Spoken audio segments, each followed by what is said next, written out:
Well, hello, and welcome to Aftershock Weekly. This week we're going to continue in our dive on a well-rounded digital marketing plan, and we're going to talk about email marketing.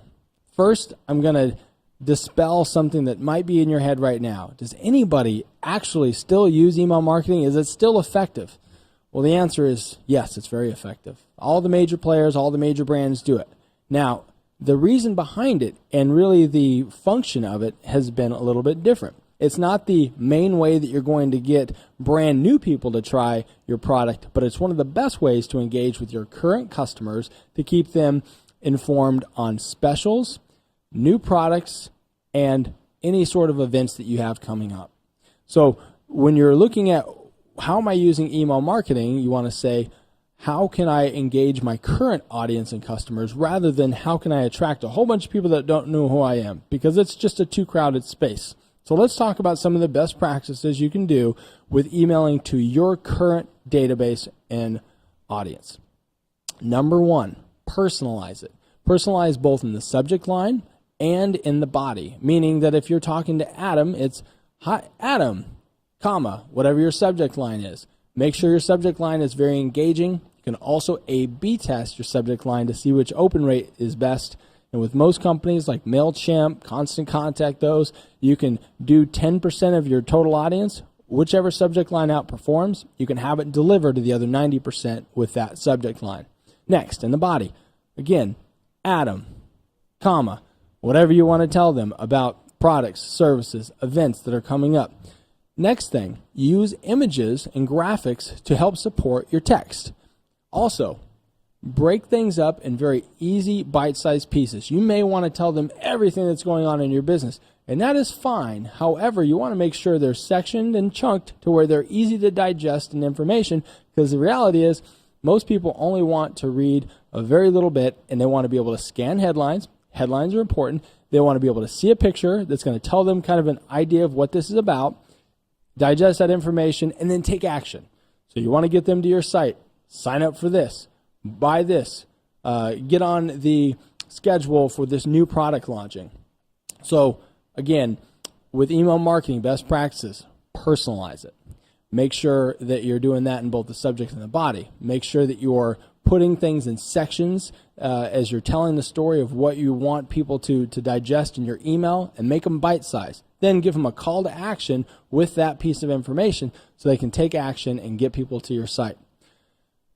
Next, segmentation. Now, not everybody that's listening to this has thousands of people on an email list. So I'm talking to those people that have thousands of people on an email list now, but even down to the hundreds. Segmentation is important. Anytime you can look at an audience through your email, look at analytics, and start looking at things like, hey, I want to engage people that actually open my emails. If you see through data that 50% of your audience has never opened one of your emails ever, well, they're probably someone you need to engage a little differently, because whatever you're doing currently is not doing a good job. With that, one of the things you can do is just wanted to make sure you want to stay on our email list. Check in. Is this Adam? We're going to take you off our email list if we don't hear back because we don't want to bug you. You can put that into an email, and I guarantee you're going to get a better response from that audience, because now you're saying, hey, we're going to take you off if we don't, see an open. That usually is dictated based on the subject line. But now let's look at the other 50% that have opened an email recently. You can have a very specific message for them. You can talk to them about your new product event, knowing that they're going to open it, and maybe even have some sort of call to action that is for typical. You can segment by clicks, right? So you have open rate, but then you also have clicks. You can have a separate email go out to people that are most likely to click on it. That is far more powerful, because you know that that's the 80% that's going to buy from you. So you want them registering for that event, because you know if they show up for the event, they're going to buy. You want them to get on that list for that new product that's coming out. So segmenting by clicks a lot of times is a good way to do it.